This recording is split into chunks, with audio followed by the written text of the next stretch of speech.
जीत ले हम सारी दुनिया। बीच हमें आज बोने दो, रोज उसे थोड़ा बढ़ने दो। छू लेंगे आकाश हम, मन के विचार हकीकत बने। सिद्धि फल से आनंद देंगे, कोशिश कर बढ़े, सोच बुलंद करे।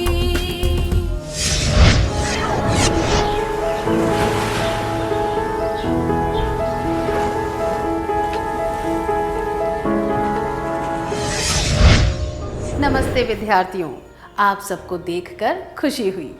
आइए आज की शुरुआत एक कहानी से करते हैं। विजया के पापा सेना में मेजर थे। सीमा पर आतंकवादियों से लड़ते हुए हाल ही में वे शहीद हो गए। इसके बाद भी विजया अपना जीवन सामान्य तरीके से जी रही थी, जैसे कि कुछ हुआ ही ना हो। विजया के दोस्त इस बात से बहुत हैरान थे। उसके कुछ दोस्तों को लग रहा था कि वह ये कैसे कर पाई। उसने कहा, मेरे साथ घर चलो, मैं समझाती हूँ। विजया ने कहा, पापा के निधन के बाद मैं बहुत दुखी थी, पर माँ ने मुझे कुछ दिखाया जिससे मेरा नज़रिया ही बदल गया। इसके लिए मैं उनकी आभारी हूँ। मैं तुम्हें भी वह दिखाती हूँ। चलो किचन में चलते हैं। विजया ने 3 पतीलों में पानी भरा। पहले पतीले में उसने गाजर डाले, दूसरे में अंडे और तीसरे में कॉफ़ी के दाने। उसने तीनों पतीलों को उबलने के लिए रख दिया। करीब 20 मिनट के बाद उसने गैस बंद कर दी। उसने गाजर निकालकर एक कटोरी में रखी, फिर अंडे एक कटोरी में रखे और एक कटोरी में कॉफ़ी वाला पानी रखा। फिर उसने अपने दोस्तों से पूछा, बताओ तुम्हें यहाँ क्या दिख रहा है? गाजर, अंडे और कॉफ़ी, उन्होंने कहा। उसने अपने दोस्तों से कहा कि वे गाजर को छू कर देखें। उन्होंने देखा कि गाजर नरम हो गई थी। फिर उसने कहा कि वे एक अंडा निकालकर उसे तोड़े। अंडे का छिलका निकालने के बाद उन्होंने देखा कि अंडा सख्त हो गया था। अंत में उसने उन्हें कॉफ़ी चखने को कहा। दोस्तों ने जायकेदार कॉफ़ी को चखा। फिर उसके दोस्तों ने पूछा, विजया तुम क्या कहना चाहती हो? विजया ने समझाया कि इन सब चीज़ों को एक ही परिस्थिति से गुजरना पड़ा है, उबलता हुआ पानी। पर हर एक चीज़ की प्रतिक्रिया अलग थी। गाजर बहुत सख्त थी, पर उबलते हुए पानी में नर्म और कमज़ोर पड़ गई। अंडा बहुत नाजुक था। उसके पतले छिलके ने अंदर के पदार्थ को सुरक्षित रखा था, पर उबलते हुए पानी में वह सख्त हो गया। पर कॉफ़ी के दाने सबसे अलग थे। उबलने के बाद उन्होंने पानी को ही बदल दिया। इनमें से तुम क्या हो? उसने अपने दोस्तों से पूछा। जब कोई परेशानी तुम्हें दस्तक देती है तो तुम्हारी प्रतिक्रिया क्या होती है? तुम गाजर हो, अंडा हो या फिर कॉफ़ी के दाने हो? उसने और समझाते हुए कहा, इस तरह सोचो, मैं क्या हूँ? क्या मैं गाजर हूँ जो ताकतवर दिखता है, पर दर्द और कठिनाई से मुरझाकर अपनी ताकत खो देता है? क्या मैं अंडा हूँ जिसका दिल बहुत कमज़ोर है, पर गर्मी से वह बदल जाता है? क्या मैं पहले तरल था, पर मृत्यु, कठिनाई, आर्थिक तंगी या किसी परेशानी के बाद सख्त हो गया हूँ? क्या मेरी छाल वैसी ही दिखती है, पर अंदर से मैं कड़वाहट से भर गया हूँ और सख्त दिल वाला हो गया हूँ? या फिर मैं कॉफ़ी के दानों जैसा हूँ? कॉफ़ी के दाने गर्म पानी को बदल देते हैं। वही पानी जो उन्हें तकलीफ़ देता है, वह उसे परिवर्तित कर देते हैं। जब पानी गर्म होता है तो वह अपनी खुशबू और रंग उसमें डाल देते हैं। अगर तुम कॉफ़ी के दानों जैसे हो कि जब परिस्थितियाँ सबसे खराब होती हैं तो तुम बेहतर बन जाते हो, और अपने आसपास की परिस्थिति को बदल देते हो। जब अंधेरा छा जाता है और सबसे कठिन समय आता है, तब क्या तुम और बुलंद हो जाते हो? तुम गाजर हो, अंडा हो या फिर कॉफ़ी हो? अगर आप विजया के दोस्त होते तो आप इसका क्या जवाब देते? ज़रा इसके बारे में सोचिए।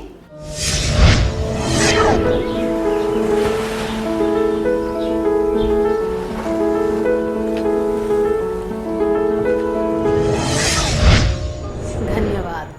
आइए फिर से विजया और उसके दोस्तों की बातें सुनते हैं।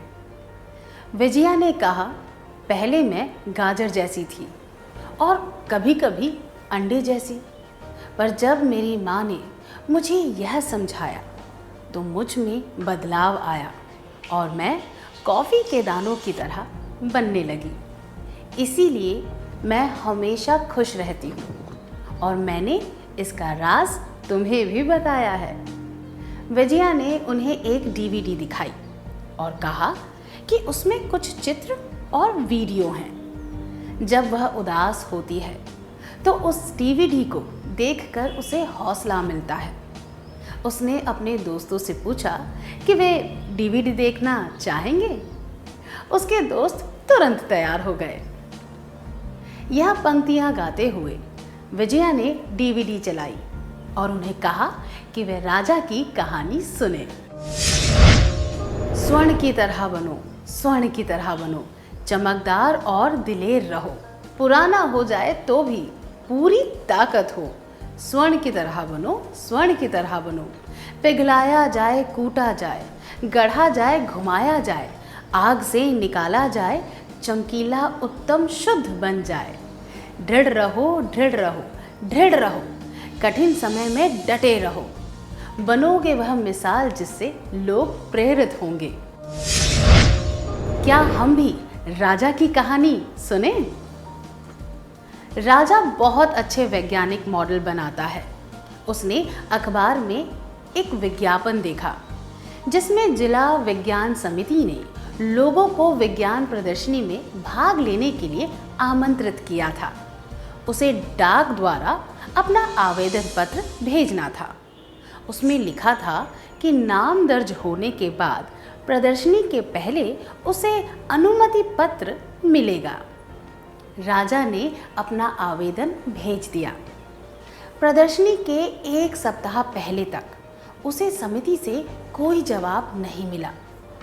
जब उसने समिति में फ़ोन किया तो उसे यह सुनकर धक्का लगा कि उन्हें उसका कोई आवेदन पत्र मिला ही नहीं था। आवेदन भेजने की आखिरी तारीख जा चुकी थी। हताश होकर राजा ने अपने विज्ञान के शिक्षक से बात की, जिन्होंने उसे भाग लेने के लिए प्रोत्साहित किया था। क्या आप दोनों इस परिस्थिति का अभिनय करके दिखा सकते हैं?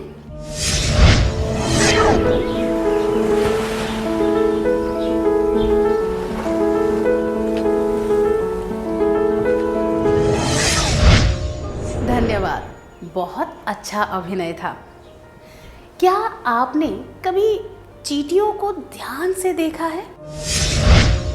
जब वे खाना ले जा रही होती हैं और रास्ते में कोई रुकावट आ जाती है तो वे उस टुकड़े को वहीं छोड़कर दूसरा खाना ढूंढने लग जाती हैं। इसी तरह दुर्भाग्यवश अगर हमारा एक मौका छूट जाए तो हमें उसका शोक मनाने की जगह आगे बढ़ना चाहिए और नया मौका ढूंढना चाहिए। छूटे हुए अवसर के बारे में शोक मनाने से वह वापस नहीं आएगा, बल्कि ऐसा करने से आपका अगला मौका भी छूट सकता है। जिस तरह आग में तपकर सोना शुद्ध, ठोस और बेहतर हो जाता है, उसी तरह हमें भी कठिनाइयों का सामना करके उनसे कुछ सीखना चाहिए। अगर राजा का मॉडल जिला विज्ञान प्रदर्शनी में नहीं दिखाया जाएगा तो क्या होगा? वह किसी और प्रदर्शनी में उसे दर्शा सकता है उसने जो ज्ञान, कौशल और अनुभव प्राप्त किया है वह कोई छीन नहीं सकता। अगर वह उसका वीडियो बना ले तो अपने आस पड़ोस के बच्चों को सिखा सकता है कि इंजन कैसे काम करता है। इससे दूसरे विद्यार्थियों को भी फायदा हो सकता है। अनजानी कठिनाइयों का सामना करने के लिए हमें दृढ़ रहना चाहिए। उसमें छुपे हुए फायदों के बारे में सोचना चाहिए। चलिए फिर से विजया और उसके दोस्तों के बारे में सुने। विजया ने कहा, जब भी मैं कोई अवसर गवा देती हूँ तो मैं राजा की कहानी याद करती हूँ। इससे मुझे हौसला मिलता है कि यह कठिनाई भी गुजर जाएगी और मैं नए अवसर खोजने लगती हूँ। वॉल्ट डिज्नी की ये पंक्तियाँ कहते हुए उसने अगला वीडियो चलाया। मैंने ठान लिया कि मैं सफल बनूंगा। मैंने ठान लिया कि मैं अवसर खोजूंगा और उनका इंतज़ार नहीं करूंगा। मैंने ठान लिया कि हर एक समस्या को हल ढूंढने के अवसर के रूप में देखूंगा। मैंने ठान लिया कि मैं हर एक रेगिस्तान को बगीचा ढूंढने के अवसर के रूप में देखूंगा। मैंने ठान लिया कि मैं हर रात को एक रहस्य के रूप में देखूंगा जिसे हल करना है। मैंने ठान लिया कि मैं प्रत्येक दिन को खुश रहने के अवसर के रूप में देखूंगा। क्या हम वॉल्ट डिज्नी के बारे में और जानें? वॉल्ट डिज्नी ने मिकी माउस, डोनाल्ड डक जैसे विश्व प्रसिद्ध कार्टून बनाए हैं। वे डिज्नीलैंड जैसे थीम पार्क के रचयिता हैं। अखबार के एक संपादक ने उन्हें नौकरी देने से इनकार कर दिया था क्योंकि उसके अनुसार उनमें कल्पना शक्ति और नए विचारों की कमी थी। आगे चल के वे फिल्म निर्माता, निर्देशक, एनिमेटर, वॉइस एक्टर, उद्योगपति, मनोरंजन कलाकार, विश्व प्रसिद्ध व्यक्तित्व और समाज सेवी बने। ऐसी कठोर आलोचना सुनकर उन्हें बहुत ठेस पहुंची होगी, पर क्या वॉल्ट डिज्नी इस असफलता से निराश होकर जीवन में रुक गए? बिल्कुल भी नहीं। असफलता बहुत ही कड़वा अनुभव होता है, पर असफलता से उभरना भी हमारे ही हाथों में होता है। असफलता सफलता की राह में केवल एक बाधा है। यह समझने के लिए बहुत ही सकारात्मक आत्म जागरूकता की आवश्यकता होती है। उन्होंने यह सोचा कि यह भी गुजर जाएगा और ठान ली कि वे हार नहीं मानेंगे। अनजानी कठिनाइयों का सामना करने के लिए हमें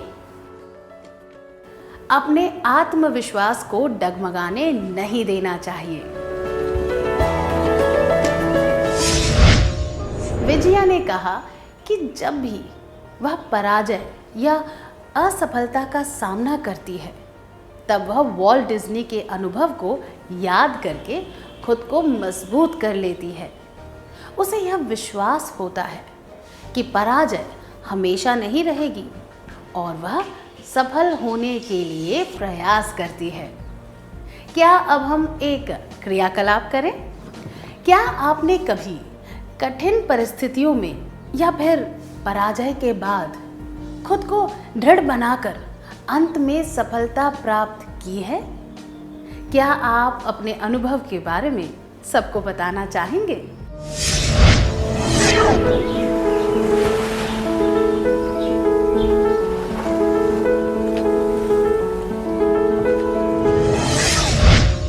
धन्यवाद। ऐसी सफलता बहुत ही मीठी लगी होगी, है ना? इस सुनहरे शब्दों को हमेशा याद रखिए। यह भी गुजर जाएगा। मैं हिम्मत नहीं हारूंगा या हारूंगी।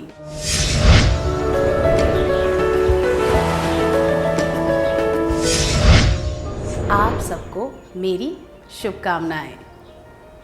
विजया यह गा रही थी। मैं एक लहर हूँ, मैं उठती हूँ और गिरती हूँ, मैं गिरती हूँ ताकि फिर उठ सकूँ, मैं निरंतर चलती रहती हूँ। समय के किनारों पर, जीवन के समुद्र में मैं हमेशा चलती रहती हूँ। फिर उसने अगला वीडियो चलाया और महेश की कहानी सुनाई।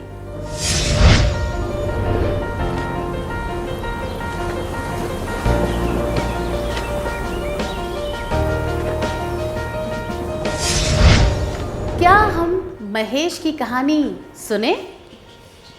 महेश एक टेलर था और छोटी मोटी कमाई से अपना घर चलाता था। किसी अप्रत्याशित घटना की वजह से उसके मालिक को दुकान बंद करनी पड़ी। महेश की तरह और भी लोगों की नौकरी चली गई। अब महेश को क्या करना चाहिए? 1. नौकरी जाने का शौक मनाना चाहिए। 2. पैसे कमाने के लिए आसान तरीके ढूंढने चाहिए। 3. अपनी एक सिलाई की दुकान खोलनी चाहिए। 4.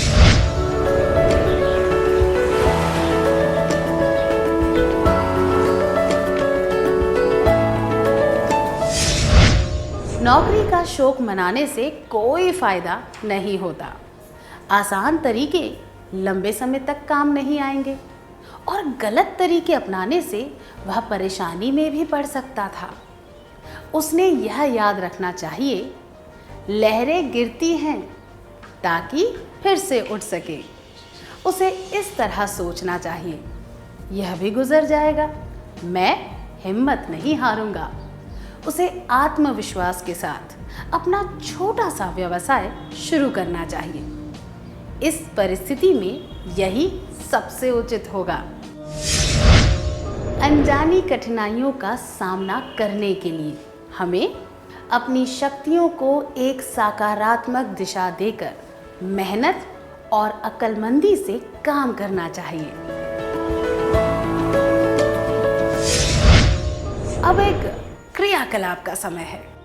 क्या आप कभी ऐसे व्यक्ति से मिले हैं जिसने अपनी योग्यताओं और कौशलों के आधार पर विपरीत परिस्थितियों में सकारात्मक और मेहनत से काम किया हो?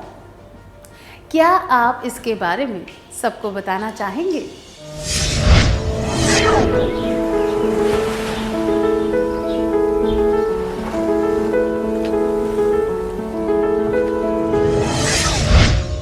धन्यवाद, यह बहुत ही प्रेरणादायक था। विजया ने कहा, महेश की कहानी से मुझे मेहनत करने की प्रेरणा मिलती है। विजया एक और गाना गाने लगी। वह गीत है, गेंद की तरह बनो, गेंद की तरह बनो, गिरकर वापस उठती है, कभी डूबती नहीं है। तुम भी गम में मत डूबो, हौसले बुलंद रखो, गेंद की तरह उठो, गेंद की तरह उठो। फिर उसने कहा, चलो सुजाता की कहानी सुनते हैं। क्या हम भी वह कहानी सुने? यह सुजाता है। सन 2001 में दुर्घटना की वजह से उसका शरीर कंधों के नीचे से अपाहिज हो गया। वह केवल 21 वर्ष की थी। जिन लोगों को वह अपना दोस्त समझती थी, धीरे धीरे उसे छोड़कर चले गए। वह अकेली रह गई। सन 2004 में उसके पिता की भी मृत्यु हो गई। उसका स्वभाव ऐसा था कि वह आर्थिक, शारीरिक या मानसिक रूप से किसी पर भी निर्भर नहीं रहना चाहती थी। आपको क्या लगता है उसने क्या किया होगा? 1. परिस्थिति से हार मानकर दूसरों से सहायता मांगी होगी। 2. अपनी कमियों को ध्यान में रखते हुए आत्मविश्वास के साथ कोई व्यवसाय शुरू किया होगा। 3. आत्मदया में डूब गई होगी।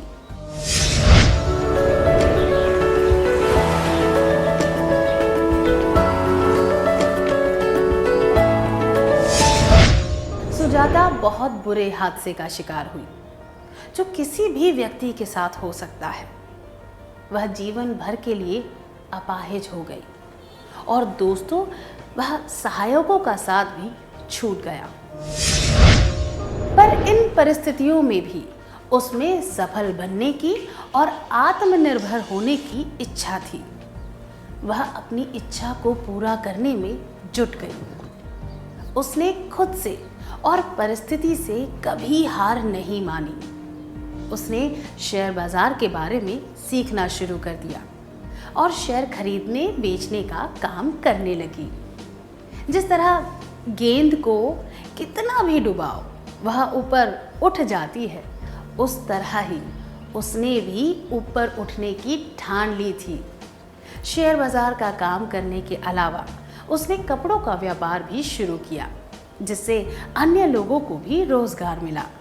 उसके जीवन से हमेशा सबको प्रेरणा मिलेगी। अनजानी कठिनाइयों का सामना करने के लिए हमें हिम्मत के साथ डटे रहना चाहिए। विजया ने कहा, जब भी मैं हताश हो जाती हूँ या अकेला महसूस करती हूँ तो मुझे सुजाता के जीवन से प्रोत्साहन मिलता है। उसने इन शब्दों को जी कर दिखाया है, यह भी गुजर जाएगा, मैं हिम्मत नहीं हारूंगी या हिम्मत नहीं हारूंगा।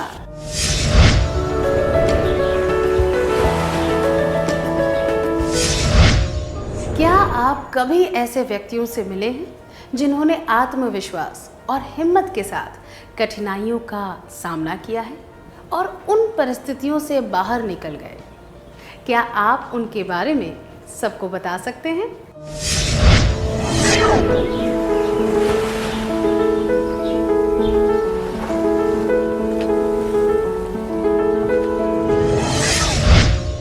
धन्यवाद। क्या अब हम सत्र का सार संक्षेप कर लें?